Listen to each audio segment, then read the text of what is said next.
Hi, salamat sa pagsakay sa Flight 87, kung saan naniniwala kami sa kasabihang sana makalapag ka ng ligtas.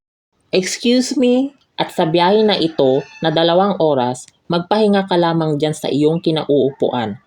Dahil ang aming piloto ay kagagaling lang sa kanyang 2 taong pagkakasuspinde. Pagkakasuspinde?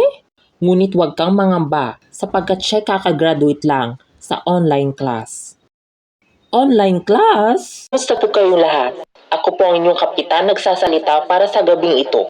Ang pangalan ko ay Plan Crau, salitang French para sa plane crash. What? Tayo ay lilipad na sandali lamang, hanapin ko lang ang aking...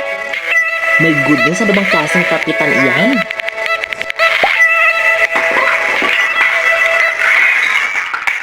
Sorry, background ko lang po yan. Aalis na ako sa aeroplanong ito. Nakalak na po yung door, ma'am. Aalis ako. May mga katanungan po ba kayo? Ako. Yes po. Bakit ako lang pasahero dito? Good question.